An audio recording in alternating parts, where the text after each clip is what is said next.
Hana mến chào cô bác, anh chị và các bạn. Tuần này, Hana xin gửi tới cô bác, anh chị và các bạn một món bánh cuốn tôm với những nguyên liệu đơn giản và rẻ tiền, dễ tìm nhất. Bánh sau khi làm xong mềm mịn, ăn rất là ngon. Nếu cô bác, anh chị và các bạn thích, xin mời vào bếp làm cùng với Hana nhé.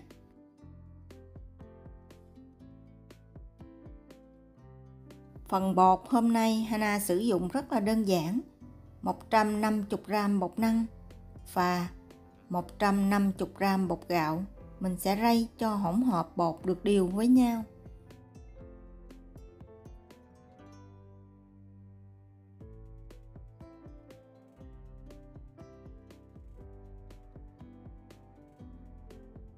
Phần nước Hana sử dụng là 450ml nước, nhưng mình đừng cho vào hết. Cô bác, anh chị và các bạn mình cho vào khoảng 250ml nước. Mình khuấy cho tới khi hỗn hợp hơi sệt lại là được.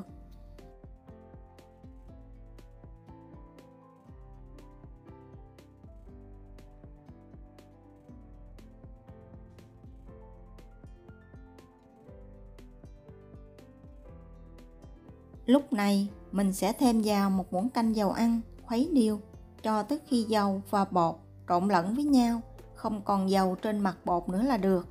Mình làm lúc này thì thành phẩm bánh rất là mềm mịn và ăn rất là ngon, không bị khô khi để nguội. Sau khi khuấy đều hỗn hợp bột và dầu, mình mới tiếp tục cho hết phần nước còn lại vào khuấy đều và để qua một bên.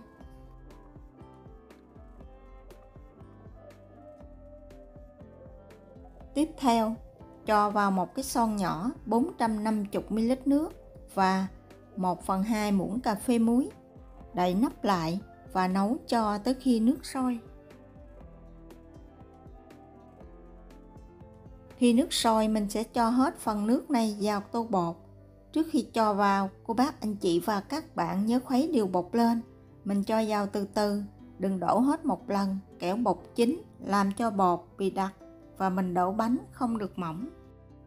Khuấy đều bột lên và mình lọc qua rây để bột được mịn hơn.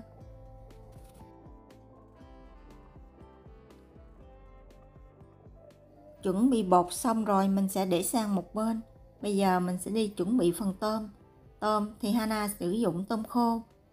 Đun nóng một muỗng canh dầu ăn. Khi dầu nóng cho vào 1/2 muỗng canh hành tím băm, phi cho tới khi hành vàng và thơm.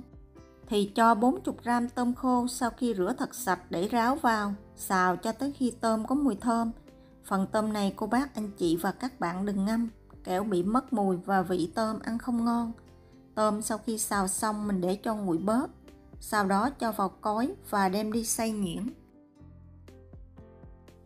Cho hết phần tôm khô này vào tô bột và thêm vào 20g hành lá cắt nhỏ trộn đều lên là mình đã có thể đi đổ bánh.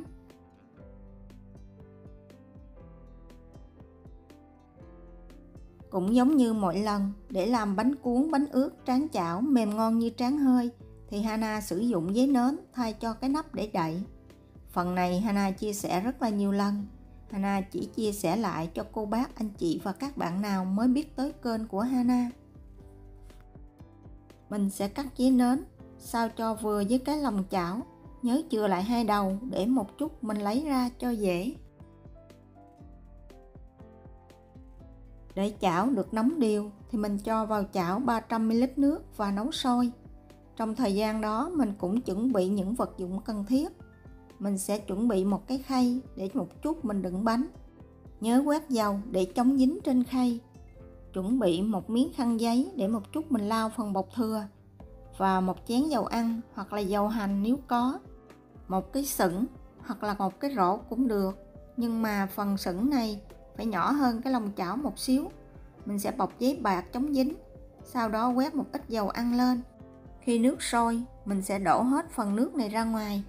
Để biết chảo đủ độ nóng để tráng bánh hay không, thì mình sẽ cho vào chảo một giọt bột. Sau đó để khoảng 1 tới 2 giây. Nếu mà mình nghiêng chảo, phần bột này rớt xuống, thì chảo chưa đạt độ nóng. Mình tiếp tục để cho chảo nóng thêm một chút nữa.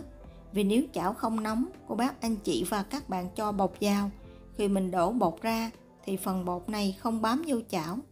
Sau đó dùng khăn giấy lau sạch phần chảo, thoa một lớp mỏng dầu ăn, đặt phần giấy nến lên, để giấy nến áo lên dầu, giúp cho mặt bánh luôn được bóng đẹp và phần bánh dễ lấy ra ngoài. Trước khi cho bột vào chảo, cô bác anh chị và các bạn cũng nhớ khuấy đều bột lên. Mình sẽ múc một giá to bột cho vào chảo, đếm khoảng 1 tới 3, sau đó đổ hết phần bột thừa ra ngoài. Sau đó đặt phần giấy nến có quét dầu lên mặt bột và nấu 30 giây ở lửa vừa. Vì bột rất là mỏng, chỉ cần 30 giây là bột đã chín. Mình sẽ rất là dễ dàng lấy phần bánh này ra ngoài. Nếu cô bác anh chị và các bạn chuẩn bị sẵn giống như Hana chia sẻ thì mình làm rất là nhanh. Sau khi cô bác anh chị và các bạn đổ cái thứ hai xong là mình đã có thể xếp bánh cho lên khay. Bánh cuốn, bánh ướt, Hana đã chia sẻ rất là nhiều công thức. Mỗi loại có độ dai mềm khác nhau. Cô bác anh chị và các bạn có thể thử và tìm ra một công thức phù hợp cho gia đình của mình. Hy vọng với cách chia sẻ này thì ai cũng có thể làm một món bánh cuốn, bánh ướt mềm ngon cho gia đình của mình bằng những nguyên liệu đơn giản, rẻ tiền và dễ tìm. Nếu cô bác anh chị và các bạn thích những gì Hana chia sẻ, nhớ cho Hana một like, một bình luận và một đăng ký. Hana cảm ơn cô bác anh chị và các bạn rất nhiều. Mình cứ tiếp tục làm như vậy cho tới khi hết bột.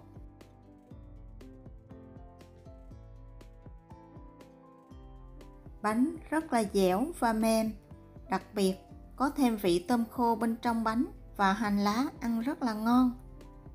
Khi xếp bánh lên khay, mỗi lớp bánh cô bác anh chị và các bạn nhớ quét một lớp mỏng dầu ăn, vừa giúp cho bánh bóng đẹp, vừa làm cho bánh luôn mềm ngon. Về nước chấm thì Hana chia sẻ phần nước mắm gồm có 3 muỗng canh đường cát, 2 muỗng canh nước mắm, 4 muỗng canh nước và 1 muỗng canh nước chanh. Đây là công thức làm nước mắm Hana cảm thấy ưng ý nhất. Cô bác anh chị và các bạn có thể điều chỉnh lại cho vừa khẩu vị gia đình của mình. Khuấy đều lên, sau đó thêm 1 muỗng canh nước chanh vào và một ít ớt băm nếu thích. Phần nước tương thì Hana có chia sẻ cách làm và công thức trong mô tả. Cô bác anh chị và các bạn tham khảo nha. Nếu cô bác anh chị và các bạn không thích ăn tôm khô, mình cũng có thể sử dụng tôm tươi. Mình xào cho săn lại tôm, sau đó mình đem xay nhuyễn. Vậy là chỉ cần bỏ ra một ít thời gian với một ít nguyên liệu đơn giản rẻ tiền là cô bác anh chị và các bạn đã có một món bánh cuốn và bánh ướt mềm ngon cho gia đình của mình. Cảm ơn cô bác anh chị và các bạn đã xem. Hana xin chào tạm biệt và hẹn gặp lại vào thứ 6.